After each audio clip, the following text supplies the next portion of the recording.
இந்து மக்கள் கட்சி தலைவர் அர்ஜுன் சம்பத் அவர்கள் தன்னுடைய அமைப்பின் தொண்டர்களுக்கு ஆன்மீக வகுப்பினை எடுத்துவிட்டு செய்தியாளர்களை சந்தித்த வீடியோவை தான் இப்பொழுது நீங்கள் காணப்போகின்றீர்கள். தமிழகத்திலே இப்பொழுது மாபெரும் அரசியல் மாற்றம் நடைபெற்றுக் கொண்டிருக்கிறது. கடந்த நாடாளுமன்ற தேர்தலிலே வாக்குப்பதிவு நடந்து முடிந்துவிட்டது. நேரடியாக நாங்கள் தேர்தல் பிரச்சாரத்திலே ஈடுபட்டோம். மீண்டும் மோடி வேண்டும் மோடி என்கிற அடிப்படையிலே தமிழகத்திலே பிரச்சார நடவடிக்கைகளை அமைத்து தீவிரமாக செயல்பட்டோம். 40 தொகுதிகளிலும் இந்து மக்கள் கட்சி சிறப்பாக பணியாற்றி இருக்கிறது. பாரதிய ஜனதா கட்சியினுடைய வேட்பாளர்கள், தேசிய ஜனநாயக கூட்டணி கட்சியினுடைய வேட்பாளர்கள் நிச்சயமாக தமிழகத்திலே பெரிய அளவிலே வெற்றி பெற இருக்கின்றார்கள். இது நாள் வரை தமிழகத்திலே திராவிட அரசியல் போலோச்சி வந்தது. அதிமுகவா திமுகவா அப்படின்னு இருந்தது. இருமுனை போட்டி தான் இருந்தது.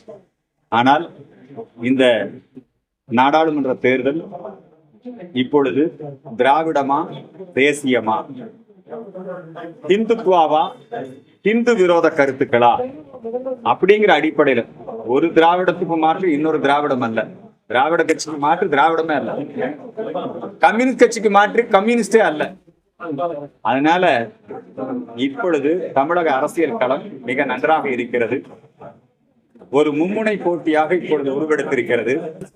இந்த 2024 தேர்தல் மும்முனை போட்டி என்கிற நிலைமை மாறி 2026 சட்டமன்ற தேர்தலிலே பிஜேபி வெர்சஸ் அதர்ஸ், திராவிட கட்சிகள் அதற்கு மாற்றாக தேசிய கட்சி என்கிற ஒரு நிலை, பிஜேபி என்கிற ஒரு நிலை இந்த 2026 தேர்தலிலே சட்டமன்ற தேர்தலிலே உருவாகும். 2026 சட்டமன்ற தேர்தலிலே பாரதிய ஜனதா கட்சி அதனுடைய கூட்டணி கட்சிகள் தமிழகத்திலே ஆட்சியை பிடிக்க ஒரு நல்ல ரிசல்ட் இந்த 2024 தேர்தலில் தமிழகத்திலே கிடைக்கும். அகில இந்திய அளவிலே அனைவருக்கும் தெரியும், தேசிய ஜனநாயக கூட்டணி 400 இடங்களுக்கு மேல ஜெயிக்கும். பாரதிய ஜனதா கட்சி 380 இடங்களுக்கு மேல் வெற்றி பெற்று தனிப்பெரும் கட்சியாக இருக்கும். இப்ப தமிழ்நாட்டுல நடந்து முடிந்த 5-6 கட்ட தேர்தல், 6 கட்டமா தேர்தல் நடக்குது. இப்போ 4 கட்ட தேர்தல் நடந்து முடியுது. இதுல ஏதோ பிஜேபிக்கு எல்லாம் செல்வாக்கு குறைஞ்சு போச்சு அப்படிங்கிற மாதிரி செய்திகளை பரப்புகிறார்கள். அதுல துளியளவு உண்மை இல்லை. நான் அண்டை மாநிலமான கேரளம், கர்நாடகம் உள்ளிட்ட பகுதிகளுக்கு நான் பிரச்சாரத்துக்கு போயிருந்தேன். எல்லா இடங்கள்லயும் பிஜேபிக்கு நல்ல வெற்றி முகம் தான் இருக்கு. அதே மாதிரி ராஜஸ்தான், உத்தரப்பிரதேசம், குறிப்பா உத்தரப்பிரதேசத்துல 70 நாடாளுமன்ற தொகுதிக்கு மேல பிஜேபி தான் வெற்றி அடையும். யோகியினுடைய ஆட்சி இன்னைக்கு ஒரு ரோல் மாடல் ஆட்சியா. முதல்ல குஜராத் மாடல் நரேந்திர மோடி, குஜராத் மாடல் மோடியை பிரதமராக்கியது. இப்பொழுது உத்தரப்பிரதேச மாடல் இன்னைக்கு உலகத்துக்கே ஒரு முன்மாதிரியா இருக்கு. உத்தரப்பிரதேசம் வளர்ச்சி அரசியலை மையமாக வைத்து மிக சிறப்பாக செயல்பட்டு கொண்டிருக்கிறார்கள். அதனால இந்த வரக்கூடிய தேர்தல் முடிவுகள், 2024 தேர்தல் முடிவுகள் எதிர்காலத்துல தமிழக அரசியல் என்னங்கிறத 4ஆம் தேதி மதியத்துக்கு மேலேயே நம்ம தெரிஞ்சுக்கலாம்.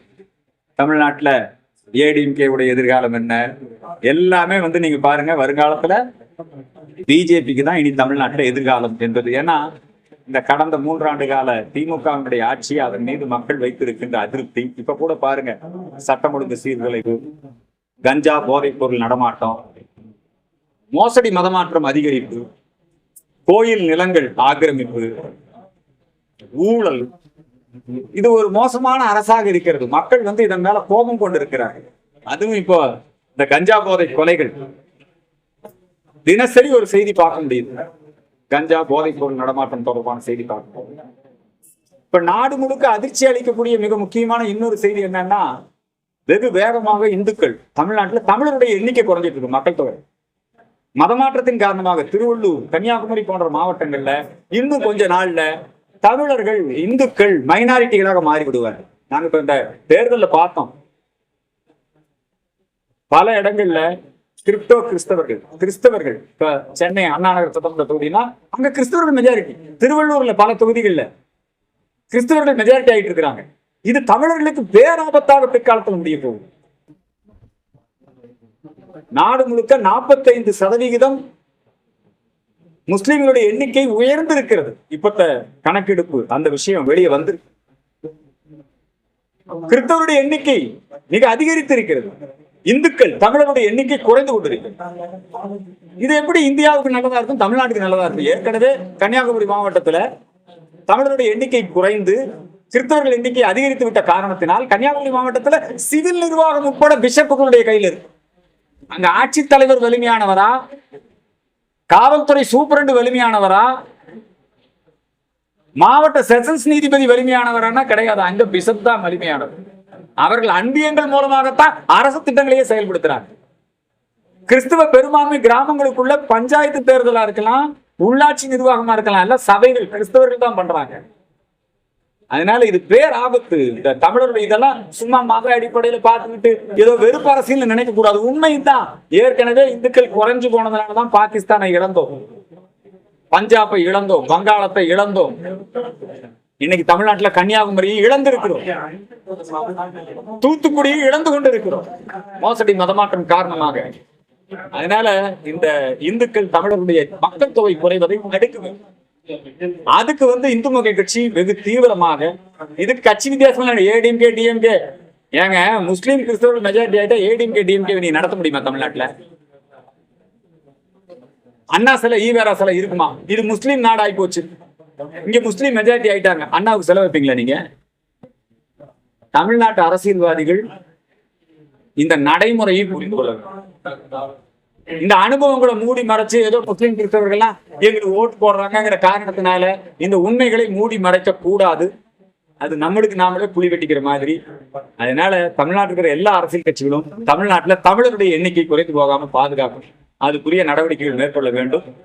இது சம்பந்தமான விழிப்புணர்வு பிரச்சாரத்தை இந்து மக்கள் கட்சி தொடர்ந்து செய்யும். தமிழ்நாட்டுல முழுமையாக எங்களுக்கு சவுக்கு சங்கருடைய கருத்துக்கள், அரசியல் விமர்சனங்கள், இதன் மேல எல்லாம் எங்களுக்கு பல வேறுபாடு மாறுபாடு எல்லாம் இருக்கு. அவர் பெண்களை அவமானப்படுத்திட்டாரு, அவர் நரேந்திர மோடி அவமானப்படுத்தினாரு, நரேந்திர மோடியுடைய தாயார் அவங்கள பத்தி இழிவா பேசினாரு. அதை சட்டப்படி நடவடிக்கை எடுத்து நீங்க தண்டனை கொடுங்க. கஞ்சா கேஸ் போடுறது, பல இடங்கள்ல வழக்குகள் போட்டு சிறைச்சாலையில அது என்ன கையை உடைச்சதா சொல்றாங்க. இதெல்லாம் பார்க்கும்போது இன்னைக்கு சவுக்கு சங்கருக்கு நடக்கிறது நாளைக்கு இன்னொருத்தருக்கு நடக்கலாம் இல்ல. அவருடைய கருத்தோடு எங்களுக்கு மாறுபாடு உண்டு, அவருடைய அணுகுமுறையோடு எங்களுக்கு மாறுபாடு உண்டு. ஆனால் இது அரச பயங்கரவாதம், இது மனித உரிமை மீறல், கருத்துரிமை அது இதுன்னு பேசிக்கிட்டு இன்னைக்கு முதலமைச்சர் மு க ஸ்டாலின் இத்தகைய ஒரு செயல்ல ஈடுபடுவது. அதான் திராவிட மாடல். எல்லாம் கஞ்சா கேஸ் போட்டாங்க, ஏன் ஏடிஎம்கே போடலையா கஞ்சா கேஸ்? நீதிபதி வீட்டுல கஞ்சா வைக்கலையா? இது திராவிட மாடல். கஞ்சா கேஸ் போடுறது, தன்னை எதிர்த்து கேள்வி கேட்கிறவன, தன்னை எதிர்த்து அரசியல் பண்றவனை துன்புறுத்துறது. நீங்க நரேந்திர மோடிக்கு எதிராக எத்தனை போராட்டம் பண்றீங்க? நரேந்திர மோடிக்கு எதிராக எவ்வளவு வெறுப்பு பிரச்சாரம் பண்றீங்க? இதே எடப்பாடி ஆட்சியில இந்த கருத்துரிமை காவலர்லாம் எவ்வளவு போராட்டம் பண்ணாங்க. சிறைச்சாலை மரணங்கள், காவல்துறை கஸ்டடியில மரணங்கள் இன்னைக்கு மாசத்துக்கு கொண்டு நடந்துகிட்டே இருக்குது. எங்க போனா இந்த மனித உரிமைக்காரன் எல்லாம்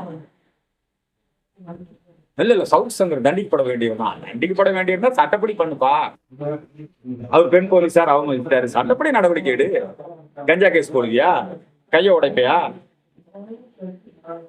இது மக்கள் பார்த்துக்கிட்டே இருக்கிறாங்க. நீ சவுத் சங்கர் செஞ்ச தப்ப வெளியே சொல்லு, சட்டப்படி நடவடிக்கை எடு, மக்கள் உன்னை ஆதரிப்பாங்க. இப்போ உன்னை ஆதரிக்க வேண்டிய மக்களே இந்த கஞ்சா கேஸ்க்கு அப்புறம், இப்ப இந்த கை உடைப்பு சம்பவத்துக்கு அப்புறம் நீங்களே இப்ப சவுத் சங்கர் பெரிய தலைவராகி இருக்கிறீங்கன்னு நினைக்கிறேன். எனக்கு தோணுது. அதனால எங்களுக்கு சவுத் சங்கரோடு மாறுபாடுதான். ஆனாலும் இந்த மனித உரிமை மீறலை, அரச பயங்கரவாதத்தை நாங்கள் எதிர்க்கிறோம், கண்டிக்கிறோம். தமிழகம் முழுவதும் பாத்தீங்கன்னா மாநில எல்லைகள் ஆர்டிஓ சாவடி அதை எடுக்கணும் அதிகாரிகள் மூலியமா அரசுக்கு வச்சிருக்காங்க. இப்ப மாநில எல்லைகள் ஆர்டிஓ எடுத்துட்டா அண்டை மாநிலங்கள்ல இருந்து உள்ள வரது எதையுமே நம்ம கண்டுக்க முடியாது. இப்போ எல்லாமே கஞ்சா இருந்தாங்க பல்வேறு பகுதிகளுக்கு உள்ள வரதுன்னு சொல்றாங்க. இப்போ ஆர்டிஓ எடுத்துட்டா இப்போ அதிகமா வரதுக்கான வாய்ப்பு இருக்கு. இல்ல ஆர்டிஓன்னா வருவாய்த்துறை சோதனை சாவடிகள் மாவட்ட எல்லைகள்ல, மாநில எல்லைகள்ல காவல்துறை சோதனை சாவடிகள்ல இருக்கணும், கண்காணிக்கும். அதை எடுக்க வேண்டிய அவசியம் இல்லை. இந்த நாடு முழுக்க ஒரே நாடு ஒரே வரி, இதுக்குதான் விலக்கு. நீங்க அப்பெல்லாம் பாத்தீங்கன்னா வரிசையா எல்லாம் வண்டிக்கு நிற்கும், போய் எல்லாம் நீங்க வந்து நேஷனல் பெர்மிட் வாங்கிட்டு தான் போவோம். அதுக்கு ஒவ்வொரு மாநிலத்துல ஒவ்வொரு விதமா இருக்கும். அதையெல்லாம் மாற்றி தான் ஒரே தேசம் ஒரே வரி ஜிஎஸ்டி வந்துருச்சு. அது வேணா அந்த சுங்கச்சாவடிகள் வேணா அகற்றலாம். ஆனா காவல்துறை சோதனை சாவடிகள் இப்ப கேரளால இருந்து இரவோட இரவா மருத்துவ கழிவுகள், கேரளால இருந்து குப்பை அதையெல்லாம் கொண்டு வந்து இங்க கொட்டிட்டு போறாங்க. இங்கிருந்து சட்டவிரோதமா மாடுகள், ஆடுகள், ரேஷன் கடை அரிசி இதெல்லாம் கடத்துறான். சட்டவிரோதமா அண்டை மாநிலத்துக்கு கடத்துறான். இதையெல்லாம் கண்காணிக்க, தடுக்க, நக்சல்களின் நடமாட்டம், கஞ்சா இதெல்லாம் வந்து மாநிலத்துக்கு மாநிலம் போகும்போது அதுக்கு காவல்துறை சோதனை சாவடிகள், வனத்துறை சோதனை சாவடிகள் இதெல்லாம் அமைத்து கண்காணிக்கணும். அதனால ஆர்டிஓ வருவாய்த்துறை இவங்க எல்லாம் அந்த சோதனை சாவடிகள் அகற்றுவது அப்படிங்கிற இன்னும் கேமராவெல்லாம் பொருத்தி கண்காணிக்கணும். இப்போ திருவள்ளூர் மாவட்டத்தில்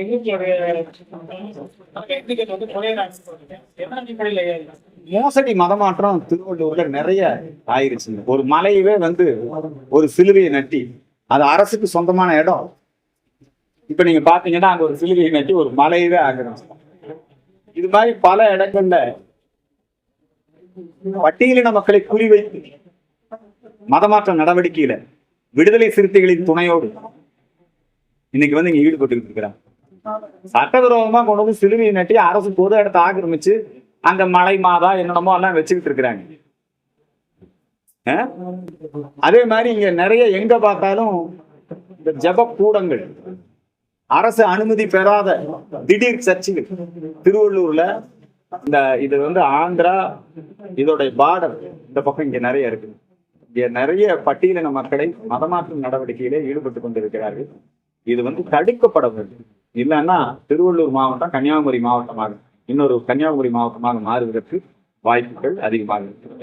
இந்துக்கள் நிகழ்ச்சி எதுவாக இருந்தாலும் முதல்வர் வந்து வாழ்க்கை இல்ல அது நாங்க நீண்ட காலமா சொல்லிட்டு இருக்கிறோம். திராவிட மாடல்ல அவங்க வந்து திராவிட மாடல்னாலே என்னன்னா முஸ்லீம் கிறிஸ்தவ மத விழாக்களுக்கு மட்டும்தான் வாழ்த்து, இல்லைன்னா ஓணத்துக்கு வாழ்த்து. புரியுதுங்களா? அவங்க வந்து தீபாவளி, விநாயகர் சதுர்த்தி, கிருஷ்ண ஜெயந்தி இதுக்கெல்லாம் வாழ்த்து சொல்றது அவங்க வழக்கம் இல்லை. அது அப்படி வச்சிருக்கிறாங்க. அவர் ஒரு முதலமைச்சர் எல்லோருக்குமான முதல்வர் அல்ல அப்படிங்கிறத அவரே வெளிப்படுத்திக்கிறாரு. அது மக்கள் அதுக்கு பாடம் போட்டுவாங்க. நன்றி.